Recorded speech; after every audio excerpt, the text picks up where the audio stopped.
Boa noite, boa noite, sejam todos bem-vindos.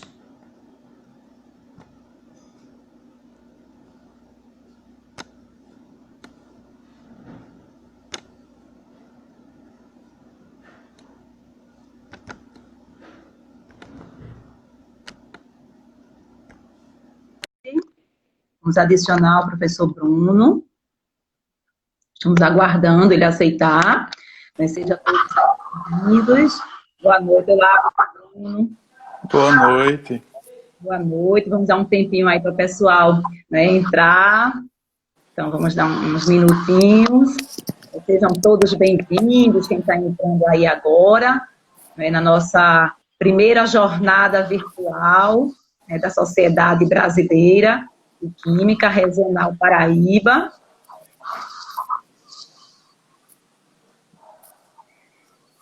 Mais um tempinho, deixa chegar ali uns 30, né? Para a gente iniciar. Estão chegando vários. Boa noite a todos que estão chegando, sejam bem-vindos.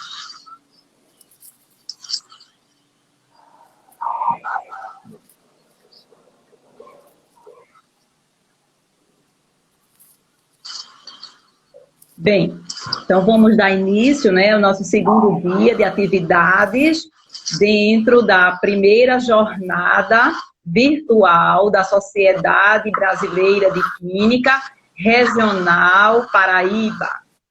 E tem como tema Química no combate à Covid-19, o protagonismo das universidades públicas do Nordeste.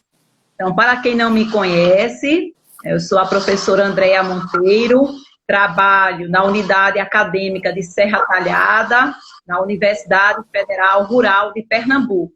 Então, estou aqui no sertão, bem longe aí da Paraíba, que terra de Lampião e Maria Bonita, terra do Chachado, para quem conhece.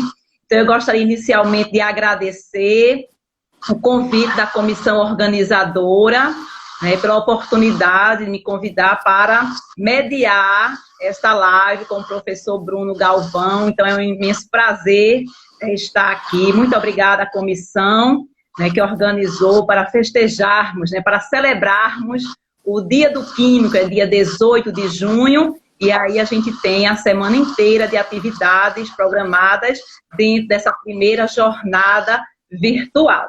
Também não posso deixar de agradecer a comissão e parabenizar aos professores, a professora Liliana, ao professor Fausto e a professora Kátia, que estão aí na nova gestão da SBQ Regional Paraíba. Eu tenho certeza que eles irão fazer um excelente trabalho e iniciaram com atividades nessa jornada. E ontem, o início da primeira jornada virtual, nós contamos com a professora Liliana mediando a live do professor Petros, que falou sobre a importância da química no combate ao coronavírus. Então, com certeza, essa equipe começou com chave de ouro. Onde a live do professor Petros foi muito boa, a abertura do nosso evento. E eu gostaria também de agradecer a comissão de apoio, formada por alunos da graduação, a Nessa, a Carla e a Larissa. Essas alunas, elas estão bem empolgadas e ajudando e apoiando este evento. Agradeço também a todos que participam de forma direta e indireta da divulgação científica, de trabalhos científicos e assim motivando os nossos estudantes e professores e até descobrindo jovens talentos, Então, eu gostaria de agradecer a SBQ Regional Paraíba, o Departamento de Química da Universidade Federal da Paraíba, o INCTAA, que é o Instituto Nacional de Ciências e Tecnologias Analíticas Avançadas, e o NUCAP, que é o Núcleo de Química Analítica Avançada de Pernambuco. Então, eu agradeço todos esses, Então, é um prazer estar aqui. Eu gostaria de informar que esse convite para mediar essa live, eu fiquei muito feliz E eu não poderia deixar, né, registrar aqui que o trabalho de um professor universitário não se resume apenas a dar aulas, né, professor Bruno? A gente, como professor universitário, a gente trabalha em ensino, pesquisa, extensão.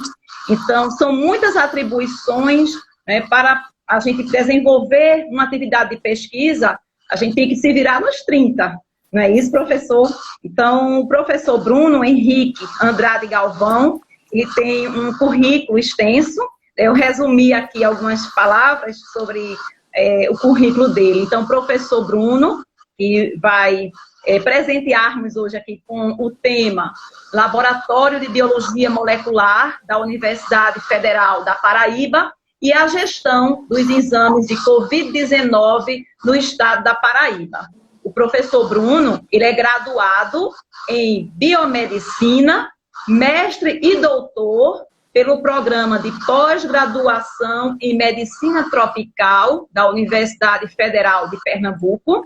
Ele é professor adjunto do Departamento de Fisiologia e Patologia da Universidade Federal da Paraíba e coordenador do curso de bacharelado em Biomedicina do Centro de Ciências da Saúde da Universidade Federal da Paraíba. Então, o professor Bruno trabalha com N, né, assuntos, mas eu destaquei aqui o trabalho com microbiologia, biossegurança e controle de infecção hospitalar. Né, professor Bruno? Então, é um enorme prazer e eu passo a palavra para o senhor. Bom, boa noite a todos, né? Primeiramente, gostaria de agradecer a participação, né, pela Sociedade Brasileira de Química Regional Paraíba, pelo convite, né, que foi feito a mim, pelo professor Fausto, né, que é um colega da universidade, já conhecia desde antes de Pernambuco, ele é pernambucano, que nem eu, como eu. Então, assim, fiquei muito honrado de poder contribuir e passar essas informações que hoje a gente vai conversar aqui, né? Então, gostaria de parabenizar também a todos os químicos, estudantes de química que estão aqui participando, mas também toda a comunidade, né, que a gente está fazendo pelo Instagram oficial da Biomedicina da UFPB, para que todos possam conhecer um pouco mais dessa dinâmica, tanto da SBQ Regional Paraíba, também como o trabalho que a UFPB está desenvolvendo frente a essas ações, né, de enfrentamento à Covid. Então, assim, sinto-me muito honrado em representar uma equipe multidisciplinar, bastante empenhada nesse processo. E venho aqui contribuir para que a gente possa dinamizar justamente essas ações. Ótimo. Professor Bruno, então eu vou, assim, fazer algumas perguntas, mas o senhor pode ficar à vontade, né, para explicar um pouco desse projeto. Então, ontem o professor Petros, ele comentou, né, que um pesquisador, para desenvolver um trabalho, para chegar à sociedade, são anos e anos, né, um conhecimento acumulado. Então, a ciência não se faz de um dia para a noite. Do dia para a noite você não vai ter um produto para oferecer à sociedade para uma determinada demanda. Né? Você precisa de anos e anos naquela área, trabalhando, né, para poder desenvolver. Então, eu gostaria de saber como é que surgiu, né, essa parceria do Laboratório de Biologia Molecular da UFPB e o governo do estado da Paraíba, dentro desta demanda da sociedade, né, a necessidade de mais exames para detectar, né, se tinha Covid ou não. Bom, em março, né, quando a OMS ela declara o status de pandemia pelo SARS-CoV-2, né, causando a Covid, que causa a Covid-19, a UFPB ela emitiu uma portaria pelo gabinete da reitora, onde instituiu uma comissão de enfrentamento à Covid, tá? Que é liderada pelo professor Dr. Eduardo Sérgio, que inclusive hoje é aniversário dele, deixa os parabéns, né? E essa comissão ela passou a desenvolver ações que podia contribuir com a sociedade paraibana. Uma delas é o diagnóstico, mas não só o diagnóstico, né? Várias ações, né? Como produção de álcool, álcool a 70 líquido, álcool gel, né? Protetor, equipamentos de proteção individual, como face shield, máscara, enfim, N atividades, como também saneantes. A química tem contribuído muito, né? Nessa perspectiva. Aí surgiu a ideia de que nós pudéssemos ter um laboratório dentro da UFPB para que ajudasse a demanda alta, tá, no diagnóstico laboratorial da Covid. Então, a UFPB, através do professor Eduardo Sérgio, se juntou a diversos professores dos departamentos de Fisiologia e Patologia, do Departamento de Ciências Farmacêuticas e da Escola Técnica de Saúde, onde a gente observou pelas condições, visto que nós temos recursos humanos qualificados, como biomédicos, farmacêuticos e biólogos da equipe, que têm uma expertise em biologia molecular e que podia contribuir justamente no diagnóstico. Então, foi estabelecido uma parceria com a Secretaria Estadual de Saúde para que os laboratórios da UFPB pudessem aumentar o quantitativo de exames, né, que é realizado por dia. Por quê? Porque isso foi uma previsão, onde a gente tinha que, na verdade, adequar do ponto de vista de estrutura os laboratórios para se trabalhar com vírus que até então era muito desconhecido naquela época, há 3 meses atrás. Então, a gente foi fazer um levantamento do ponto de vista de agente biológico, e o coronavírus convencional ele tem um nível de biossegurança 2.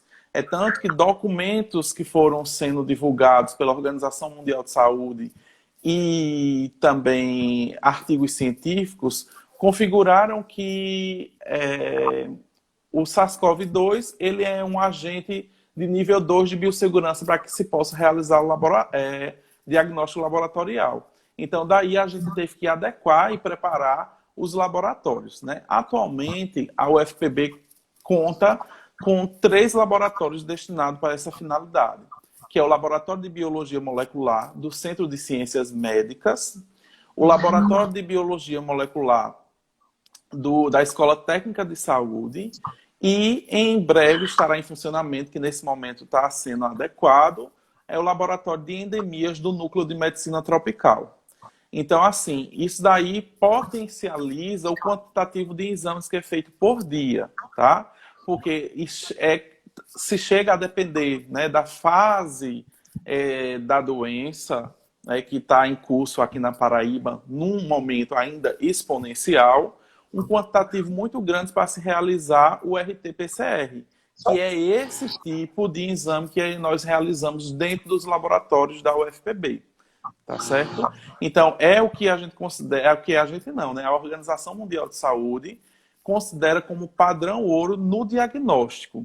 E até saiu recentemente, faz 2 dias, que tinha muitas instituições utilizando os testes sorológicos como diagnóstico. Só que devido à padronização das técnicas e a quantidade de falsos positivos e falsos negativos por uma instabilidade de sensibilidade e especificidade, está se retirando desse critério de fechar diagnóstico laboratorial pelo exame sorológico, que é aquele teste rápido, ou um ensaio imunoenzimático, como ELISA, quimiluminescência, que vai depender também da marca, né, da empresa que fabrica e como validou esse teste. Então, a UFPB, atualmente, ela conta com 3 laboratórios, em que cada laboratório faz em torno de 90 a 100 exames por dia. Nossa jornada, a gente inicia recebendo as amostras em torno de 8 horas da manhã e vai até para que a gente libere o resultado no GAL, que é o software, né, o sistema que libera os resultados para os hospitais solicitantes ou serviços de saúde, e a gente alimenta isso e a gente só consegue sair da UFPB cerca de 8, 9 horas da noite. Às 21 horas é que a gente está saindo lá. Então, assim, a UFPB, ela, na verdade, ela conclama, né, todo um corpo social, acadêmico da universidade, que é composto por docentes e técnicos que estão envolvidos nesse processo. Muito bem. Ô, professor, e esses docentes, técnicos, eles têm a capacitação, né, para isso? Agora, e os estudantes? Estudantes de mestrado, doutorado, eles também estão envolvidos?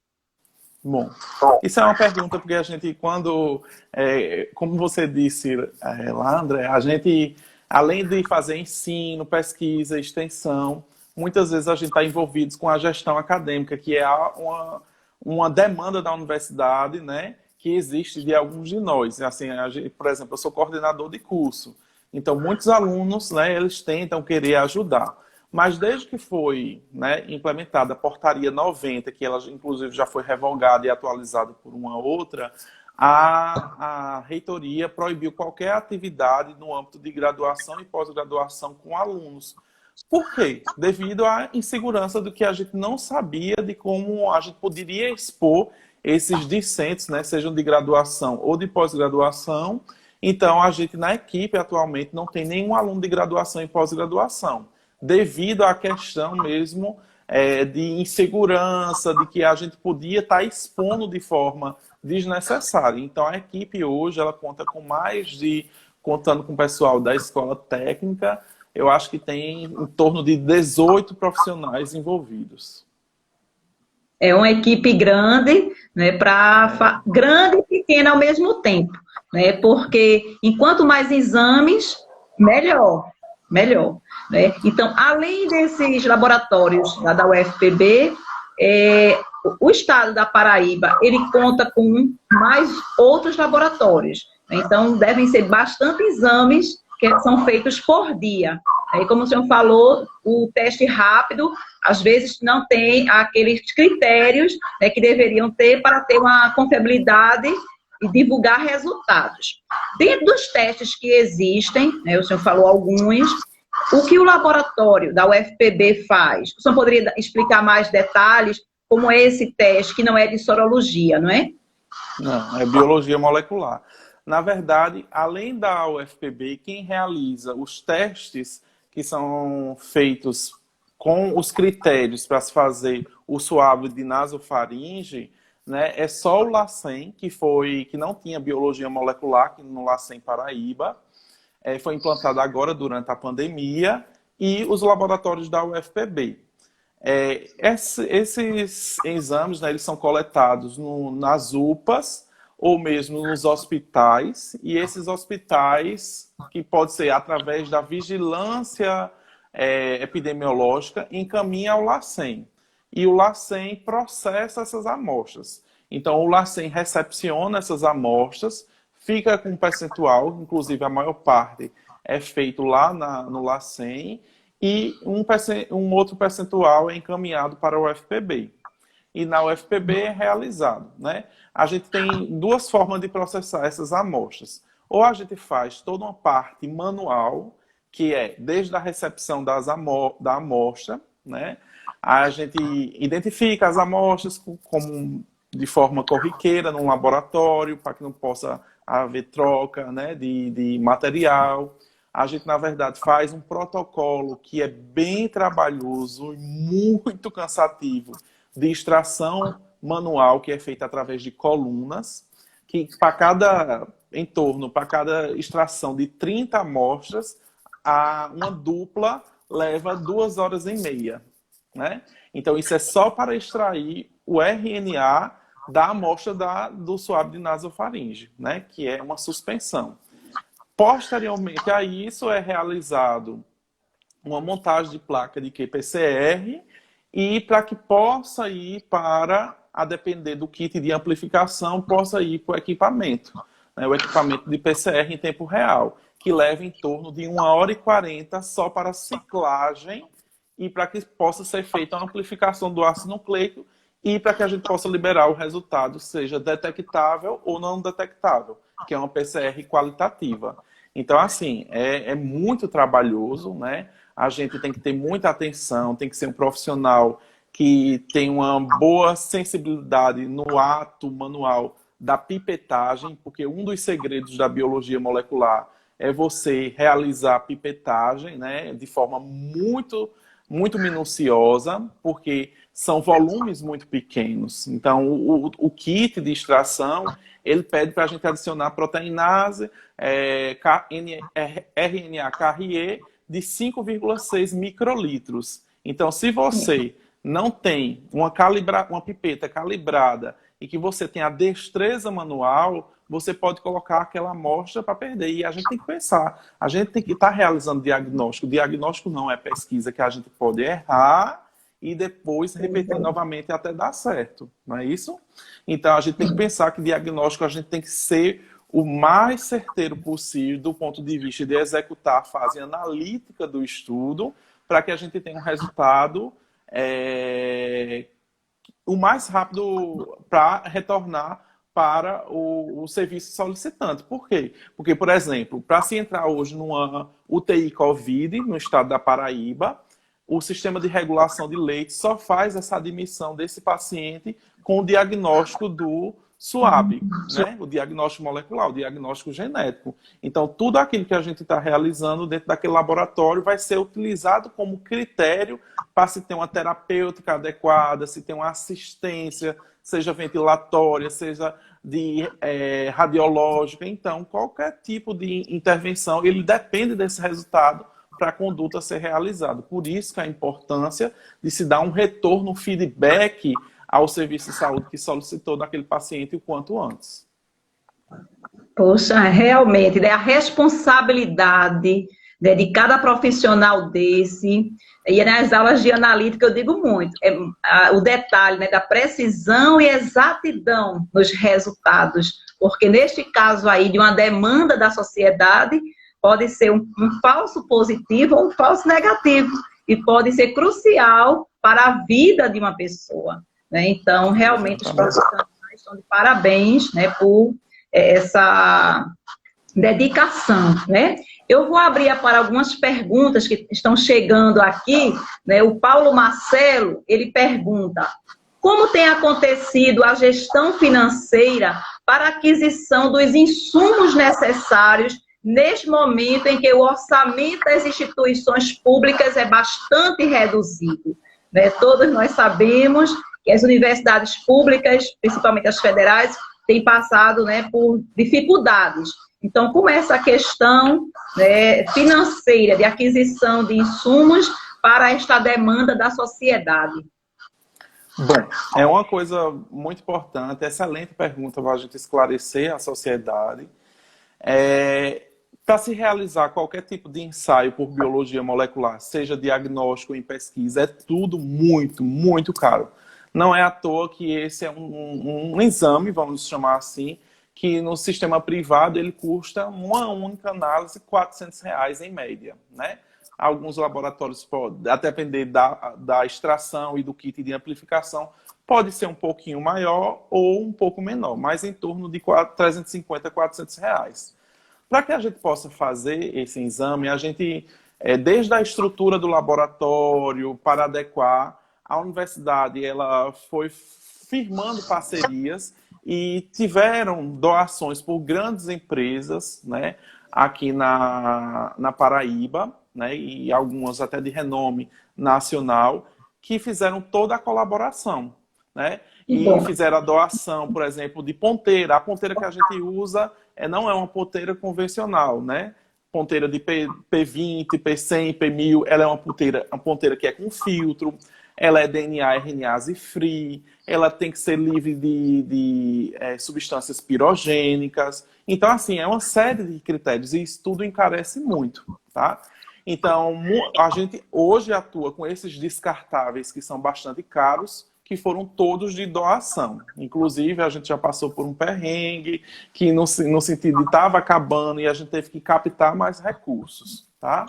A questão do kit de extração e amplificação é repassado pelo LACEN, para que a gente possa fazer. Nesse momento, os LACENs do Brasil inteiro estão com problema com relação ao kit de extração. E a gente pode ter indicadores muito ruins nas próximas semanas, devido a essa falta, né, que a gente está vendo que está chegando. Então, assim, a gente já tem que estar colocando prioridade em cima de prioridade. Todo mundo está doente, né? Com uma infecção respiratória que tem critério de gravidade, porque não é realizado em qualquer pessoa que tenha síndrome gripal o suave de nasofaringite.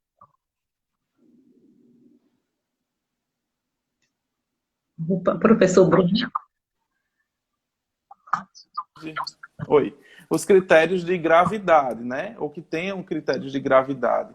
Então, na verdade, a gente observa que a gente está tendo que fazer uma outra forma de escolher as prioridades, né? Então, assim, é algo que é muito caro, não só para o sistema de instituições de ensino superior, mas também o próprio Estado e como recebe o dinheiro do Ministério da Saúde, tá? E além disso, que tem todo mundo procurando esse tipo de insumo no mundo, né? E tem cada vez mais difícil. A gente, quando contacta um fornecedor, ele dá o tempo médio para entregar um insumo simples 60 dias. Então é algo que é bastante preocupante para que a gente possa, na verdade, gerir isso daí e não ter nenhum tipo de dano a quem espera lá dentro de um serviço de saúde.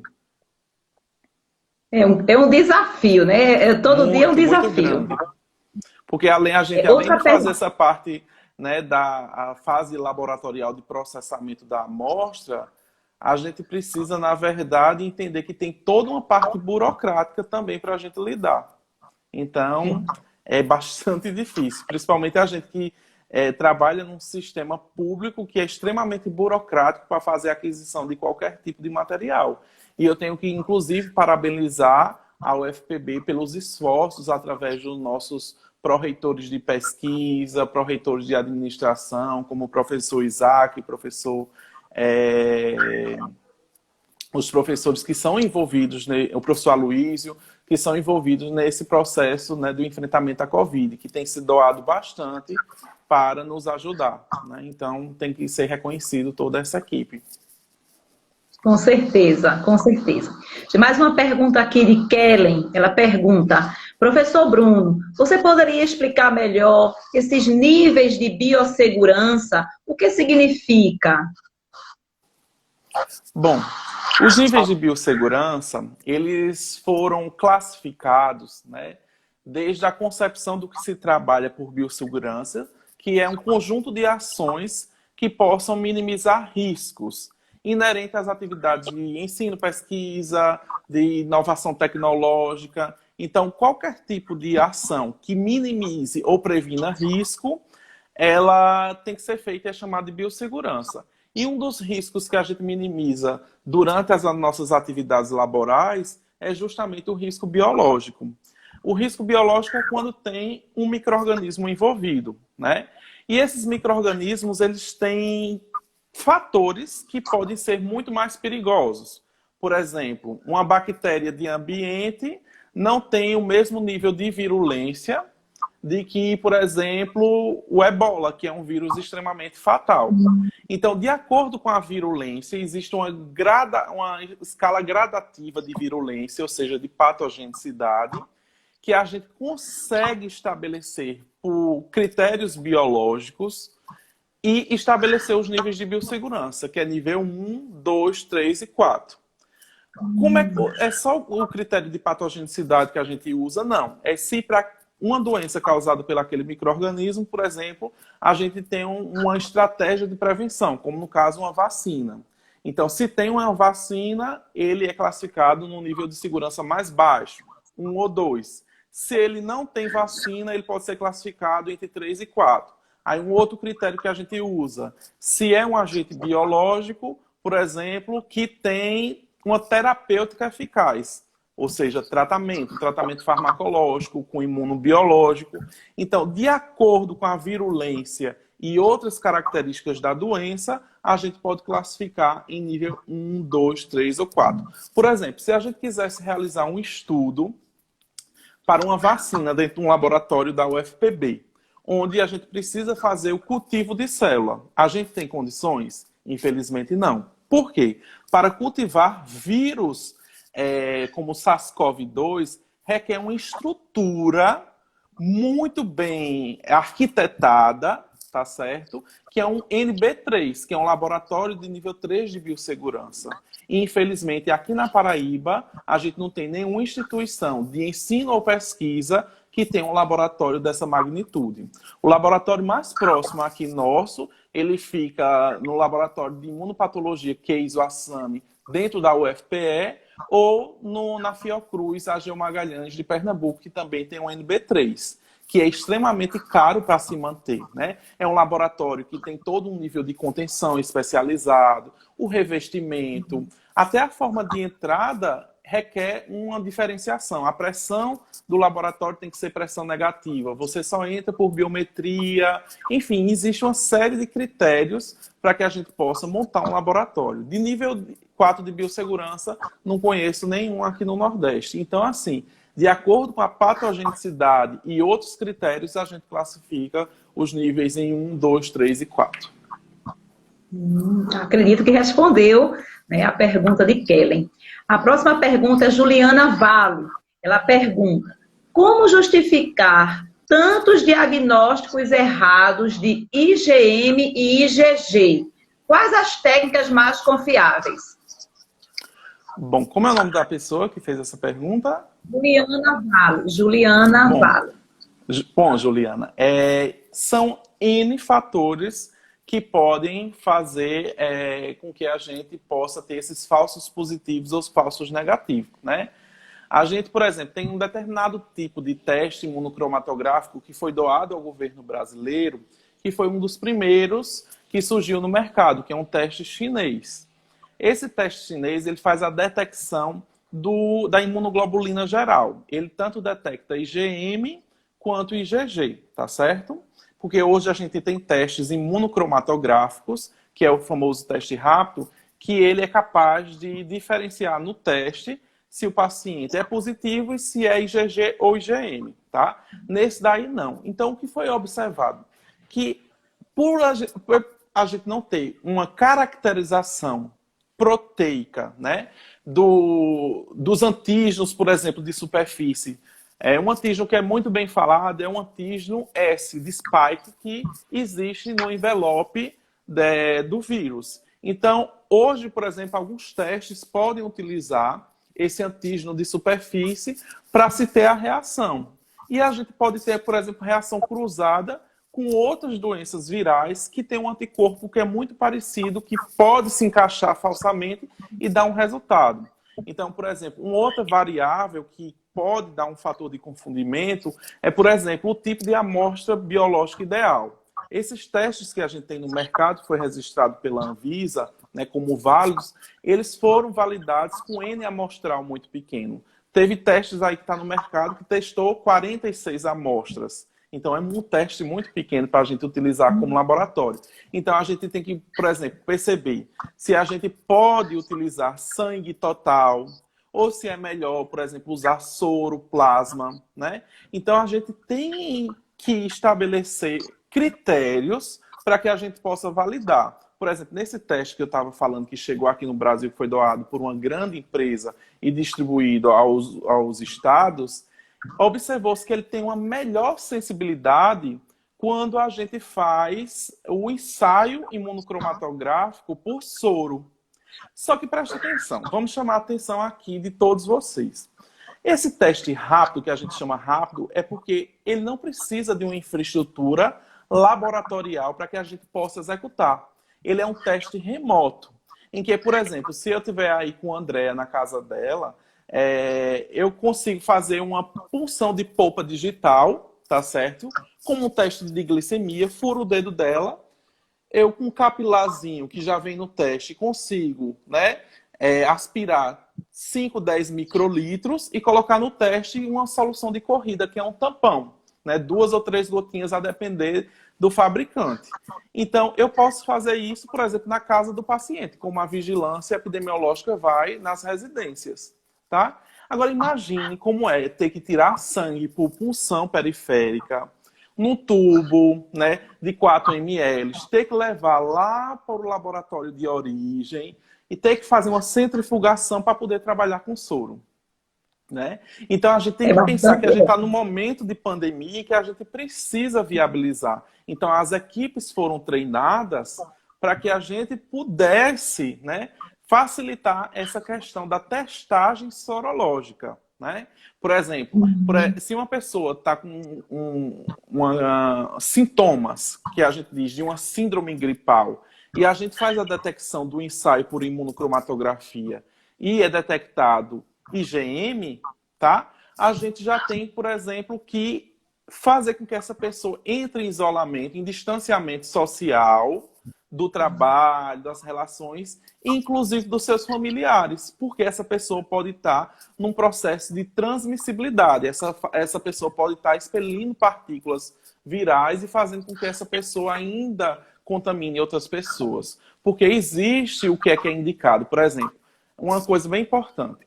A gente só indica fazer, a gente não, né? Os protocolos, não sou ninguém ainda para indicar, mas os protocolos internacionais da OMS só indica fazer o RT-PCR, que é o padrão ouro, quando a pessoa está no terceiro dia dos sintomas e no máximo sétimo, estourando 10 dias. Posterior a isso, já existe uma janela que nem o teste do PCR em tempo real, nem o sorológico consegue ser confiável, que é em torno do 8º e 14 dias inicial da doença, tá certo?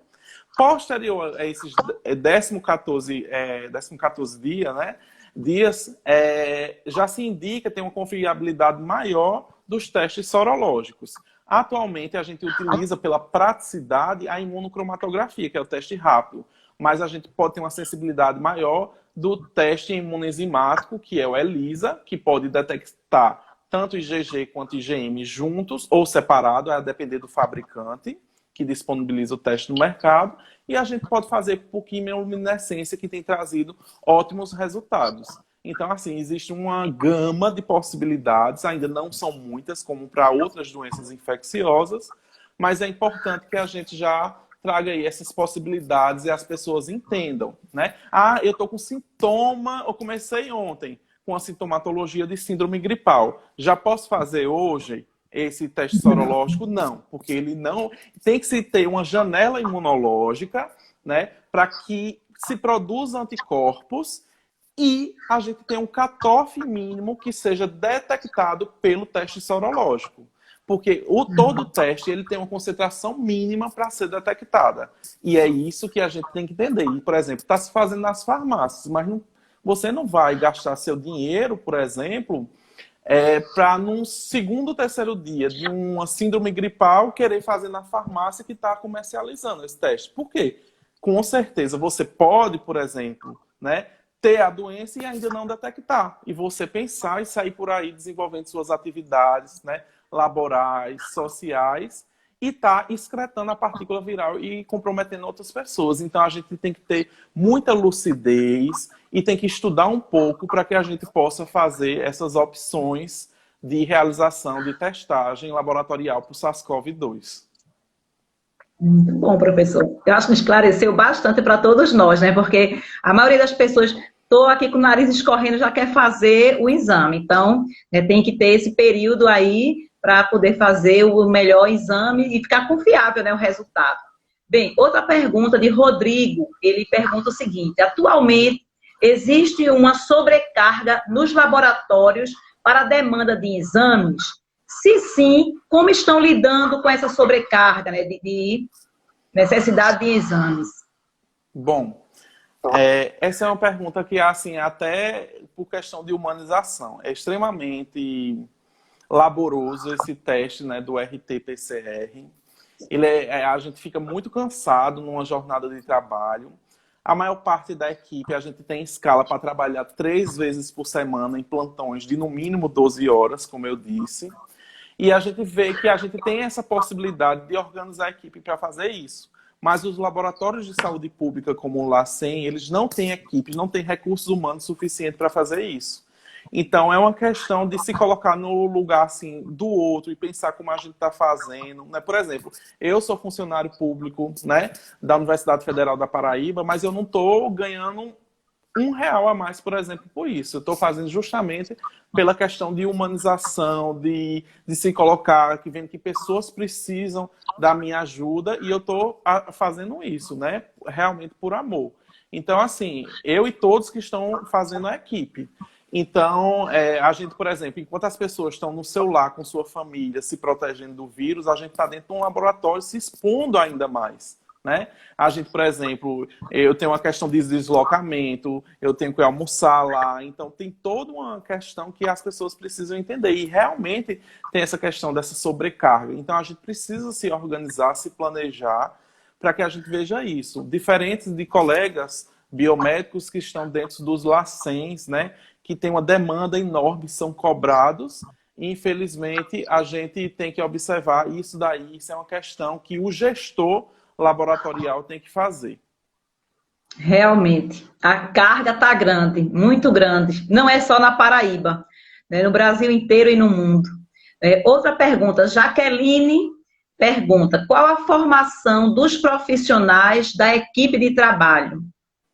Bom, porque são, para se liberar, né, um resultado, né, de RT-PCR, é necessário a gente ter todo um embasamento, né, profissional. Por exemplo, quem é habilitado para se fazer isso a nível de legislação brasileira, né, são os biomédicos que têm formação ou em biologia molecular, que é uma habilitação da biomedicina, ou análises clínicas. Mas também o farmacêutico, o bioquímico, o biólogo, que tem essa formação também em análises clínicas, são os profissionais que estão realizando o diagnóstico se você chegar em qualquer laboratório, seja em Belém do Pará, como o Instituto Evandro Chagas, que é uma referência no diagnóstico de doenças infecciosas, ou se você for lá no Rio Grande do Sul, em Porto Alegre. São esses profissionais que realmente estão empenhados. Então, assim, é preciso ter uma formação mínima, porque, assim, ele não é um tipo de exame que a gente coloca lá para rodar no PCR,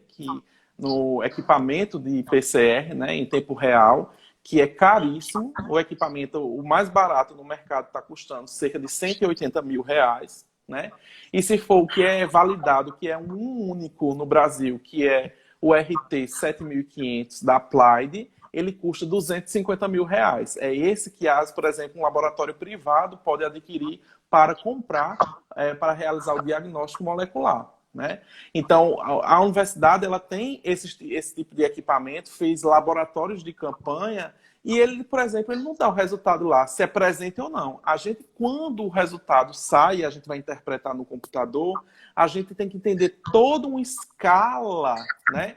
Se apresentou, se teve um crescimento exponencial de detecção por fluorescência no equipamento. Então, a gente tem que ter uma responsabilidade muito grande para interpretar esse resultado. Não é aparecer uma luzinha, não. É positivo e pode liberar o resultado. Não, se faz toda uma análise de paciente por paciente, por isso que é tão trabalhoso para a gente dizer se é qualitativo, porque existem outras técnicas moleculares que a gente consegue liberar o resultado de forma quantitativa, né? Por exemplo, hoje em dia, para se fazer, tem um acompanhamento, né, de uma doença infecciosa como o HIV, a gente tem que fazer a determinação da carga viral e do CD4, linfócito CD4. Por exemplo, até para instituir uma terapia medicamentosa com antirretroviral. Aí depende desse exame, que determina a carga viral. Nesse que a gente está fazendo por SARS-CoV-2, ele só é qualitativo. É detectável, não detectável. A gente não estabelece com essa técnica carga viral, que onera ainda mais. Pois é. Outra pergunta do professor Adriano, da Unidade Acadêmica de Serra Talhada, ele pergunta: como está sendo a demanda pelos exames na Paraíba? Já estão fazendo para a sociedade? Acho que o professor já disse algumas coisas. Bom, a gente atende a sociedade, né? A gente não recebe na UFPB, é importante a gente salientar aqui, professora, que a gente não recebe, por exemplo, nenhum paciente lá em nenhum dos laboratórios para fazer a coleta e para processar a amostra. Não. Todo e qualquer material, ele tem um fluxo que foi estabelecido no convênio da UFPB com o governo do estado da Paraíba, onde essas amostras elas são recebidas, né, elas passam por uma triagem no LACEN Paraíba, e a gente recebe uma alíquota dessa amostra para fazer o exame na UFPB. Então, independente se a pessoa mora lá em Patos ou aqui na capital, em João Pessoa, a gente realiza esse teste independente de quem seja, se é um homem ou mulher, se é branco, se é... enfim, a gente não faz essa distinção, a gente recebe as amostras e processa. E isso tudo via SUS. É um teste que é bastante caro, a gente fala que deve se testar todo mundo, mas é um teste que, infelizmente, devido à oneração para o Estado, né, para o Estado, quando foi para o governo, não é barato de se realizar. A gente está observando que até o teste imunocromatográfico, que ele é um pouco mais simples e mais rápido, ele custa essa média de valor. Se você hoje for na farmácia, é R$300 para realizar um teste rápido, né? Então, a gente precisa ter todo o entendimento para isso. Então, a sociedade é que está recebendo esse resultado que a UFPB vem realizando. Então, a gente libera lá no GAU. Eu, por exemplo, sou um dos professores que sou responsável por alimentar todos os resultados dos pacientes. Por exemplo, se é meu dia no laboratório, no final do dia, eu e um outro colega libera todos os detectáveis e não detectáveis para a sociedade paraibana. Pois é, e este trabalho é um grande exemplo, né, da importância das universidades para a sociedade. Né? Outra pergunta, a Mary, quando há ocorrência de óbito, qual o exame mais indicado? Bom, isso é uma pergunta bem interessante. Eu só sei no final do dia, quando eu estou fazendo aquela amostra, processando aquela amostra, e se é óbito ou não. Porque eu só consigo observar os detalhes daquele paciente quando eu vou liberar. Porque, assim, o LACEN manda a amostra física e a gente faz uma recepção na UFPB da amostra física e da amostra virtual, pelo aquele sistema que eu falei, que é o GAL, que é o Gerenciamento de Ambiente Laboratorial. É como se fosse um software que todos os hospitais e o LACEN se comunicam, tá certo? Então, quando eu vou liberar esse resultado, eu cadastro esse resultado no GAL e é onde eu tenho as informações. Por exemplo, eu sei que meu paciente tem 1 ano de idade, eu tenho 61. Aí, por exemplo, tem uma informação lá que quando é óbito, a gente também libera e, por exemplo, quando é solicitado pelo SVO Paraíba, que é o Serviço de Verificação de Óbito. Esse de cara eu já sei que é um óbito. Mas pode ser que em outras instâncias que o óbito ocorreu e não foi para o SVO, também pode solicitar e coloca lá nas observações, é quando a gente sabe. Aí também é realizado o RT-PCR. Aí acrescenta mais um exame, não é isso? É esse do RT-PCR. Aí a gente tenta, porque o óbito ele é uma prioridade, porque tem que ser feito toda uma investigação do ponto de vista epidemiológica para que possa ter esse indicador e ter o retorno para os familiares e para o serviço. Muito bem. Jaqueline Ribeiro, ela pergunta, quando você, após 1 mês de sintomas, realiza o exame de sorologia IgG e o resultado dá negativo, é confiável? O que quer dizer? Após um mês de sintomas. Da pessoa? Jaqueline Ribeiro. Pronto, Jaqueline. Veja só, a gente está numa fase, né, do ano que é muito comum a gente ter síndromes respiratórias e a gente não só tem um único vírus que é o SARS-CoV-2 circulando, né? Ele é mais um vírus. A gente tem a possibilidade, né, deixa eu até dizer aqui, que quando o resultado dá negativo e a gente libera lá no sistema do GAL, a gente não fecha a requisição. A gente ainda deixa essa requisição aberta para que, posteriormente, possa ser testado um painel de vírus respiratórios, que atualmente aqui no LACEN a gente está padronizando a técnica para testar 21 vírus. Por exemplo, rinovírus, vírus sincicial respiratório, influenza tipo A, influenza tipo B, H1N1, H3N2. Então, assim, existe uma gama de possibilidades de vírus respiratórios que pode ter esses sintomas inespecíficos, como coriza, dor de garganta, né? Cefaleia, enfim, vários sintomas que podem cursar com essa mesma sintomatologia. Então, por exemplo, Jaqueline, você pode ter tido essa síndrome gripal, fez a testagem sorológica para o SARS-CoV-2 e deu negativo. Então, você pode ter positivado, ter tido uma outra doença infecciosa, como, por exemplo, H1N1, que é uma síndrome bem comum nesse período do ano no qual nós estamos passando. Por isso que é importante a gente aderir a essa campanha de vacinação para a gente fazer um diagnóstico diferencial. Quando uma pessoa ela faz a vacina do H1N1, a gente exclui essa possibilidade e vai investigar outros vírus que são os respiratórios. Dentro da janela, né, de sintomas, um mês já estaria fora para fazer esse exame? Se é 30 dias, né? E a pessoa, ela realmente teve contato e desenvolveu a infecção pelo SARS-CoV-2, realmente o teste vai dar positivo, tá? O teste sorológico vai dar positivo. Na maioria desses testes, quando é positivo mesmo. Então, a gente não tem medo de dizer isso. Então, é preciso a gente esclarecer isso. Agora, quando você faz e dá negativo, ou você pode ter uma baixa carga de imunoglobulina do anticorpo ainda, ou você não soroconverteu, ou realmente, como é na maior parte, é que você não é positivo para o SARS-CoV-2. Você teve a infecção, se for infecção, por um outro vírus respiratório que não foi o SARS-CoV-2. Ótimo. Outra pergunta de Marina. Tem como saber a data que tivemos a doença pelo IgG? Bom, a gente não tem como fazer a determinação, né? Isso aí eu tenho 100% de certeza de dizer para vocês que a gente não, pela detecção de anticorpo, a gente não tem como, na verdade, determinar qual foi o período, o dia que você se contaminou. Não, a gente tem uma estimativa porque a literatura já é muito clara, né? A gente passa a ter a produção de anticorpos, tipo, por exemplo, IgM, a partir do 14º dia da infecção. IgG, a gente já começa a ver lá para o 27º, 30º dia. Então, isso daí é algo que a gente pode presumir, mas não pode afirmar. Certo. Outra pergunta de Renato. Quais métodos alternativos a RT-PCR de baixo custo você tem ciência e se estão utilizando no Brasil?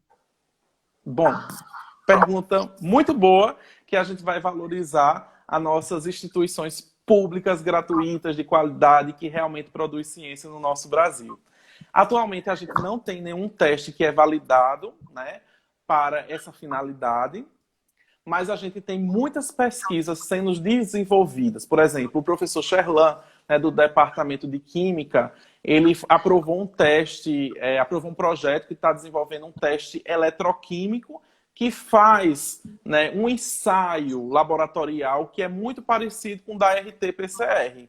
E só que ele é um teste muito mais simples, que não precisa da infraestrutura laboratorial, ele é um chip, né, num sistema em que tem uma detecção por inteligência artificial, que quando a amostra passa por esse chip, é capaz de detectar a presença, né, a série lá, por exemplo, de aminoácidos, ou essa questão de proteínas do vírus, enfim. Como o pesquisador ou como o idealizador, ele vai estruturar esse chip. Aí eu digo para vocês, se ele falou até na live de ontem, que ele fez com a Propesc, da UFPB, que esse teste, a depender, ele tem um custo em torno de R$45 se você comprar esse chip, ou se você desenvolver pode custar um pouco mais barato.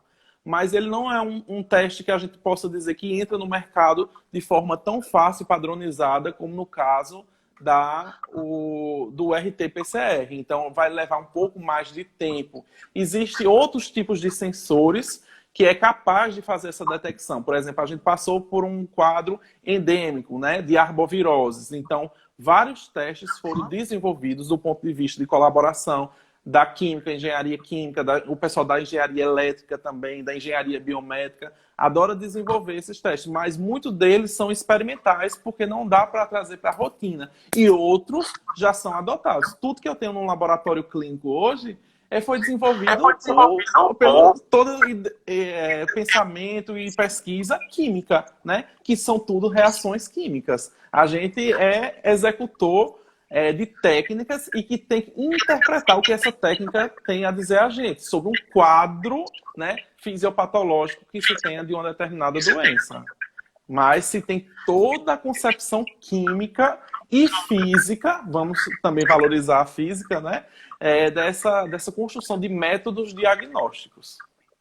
Na verdade, cada vez mais, né, é a união das áreas, os projetos interdisciplinares para poder resolver demandas da sociedade. Então, hoje os conhecimentos têm que estar unidos para poder resolver. Então, aproveitando que essa pergunta, amanhã estaremos com o professor Sherlan, né, justamente falando sobre o desenvolvimento de novas metodologias para testes rápidos do Covid-19. Então, amanhã, né, o professor Sherlan, ele vai falar um pouco dessa metodologia. Outra pergunta... Diretamente lá da Inglaterra. Nos últimos 5 minutos, vamos aqui perguntar, o Ronaldo está perguntando, vocês têm desenvolvido novas metodologias para testes Covid-19? Então... Boa pergunta, Ronaldo. Nosso grupo de pesquisa, que está realizando diagnóstico e também pesquisa, a gente aprovou um projeto no mesmo edital que o professor Sherlan aprovou, tá certo? Então, esse projeto que é intitulado Múltiplas Abordagens Diagnósticas Moleculares, a gente está desenvolvendo técnicas de extração que sejam mais viáveis e baratas do que a gente tem no mercado, que é isso que onera muito. A gente está podendo fazer kits de reações multiplex. Veja que legal, André, a gente poder fazer em apenas um ensaio, fazer a detecção, vamos supor, de 5 vírus respiratórios. Veja o quanto a gente diminui, né, para fazer N extrações para poder detectar 5 vírus. Então, a gente está tentando desenvolver um sistema multiplex, como a gente chama, para um painel de vírus respiratório em uma única reação. Então, é isso que a gente está pretendendo. Além do mais, nosso projeto, ele visa fazer o sequenciamento de um N amostral de vírus, né, do SARS-CoV-2 aqui na Paraíba. Então, a gente em breve vai estar publicando aí, né, na mídia e também a nível, né, da literatura científica, como foi que o SARS-CoV-2 ele entrou aqui na Paraíba e como foi que ele se disseminou através da bioinformática a partir do sequenciamento que a gente vai realizar em parceria com o curso lá de veterinária em Areias, que tem o Illumina, que é um equipamento que faz o sequenciamento, só que é muito caro. Imagino. Professor, para finalizarmos essa live, temos agora 2 minutos. O senhor gostaria de deixar alguma mensagem, né, para... Bom, eu gostaria de agradecer mais uma vez o convite e agradecer, né, a professora Liliana, que está sempre interagindo aqui no bate-papo, eu vejo, né, o professor Fausto e todos aqueles, né, que lutam para que a gente possa ter uma ciência e uma visibilidade na sociedade do ponto de vista das várias áreas, né? E a química, ela tem que ser cada vez mais reconhecida, é a mesma coisa que eu faço com a biomedicina. Então, assim, é um trabalho brilhante que a gente tem esse dever, né, social de realizar isso, de promover esse conhecimento e que a gente possa trabalhar nessa perspectiva de se fortalecer, né? A gente precisa se fortalecendo e a gente ganhando respeito, a gente vai tendo uma maior visibilidade, a gente vai tendo esse respeito e essa reciprocidade entre as profissões. Porque lá o médico está na UTI, mas para que o médico possa desenvolver todas as suas ações com o fisioterapeuta, ele depende do biomédico, ele depende do químico, do físico. Então, são N profissões para que a gente possa estar ali. Por exemplo, a bomba de infusão só funciona lá dentro da UTI, né, devido a um engenheiro clínico, um engenheiro biomédico, que faça todo o planejamento, o desenvolvimento daquele equipamento e, sobretudo, a manutenção. Então, assim, é algo brilhante que a gente possa estar pensando nessa equipe multidisciplinar cada vez mais fortalecida. Pois é, eu gostaria muito de agradecer, né, em nome da comissão organizadora, que a gente realmente é uma luta de divulgação científica necessária para que a nossa sociedade veja a importância, né, principalmente das instituições públicas federais, que formam N profissionais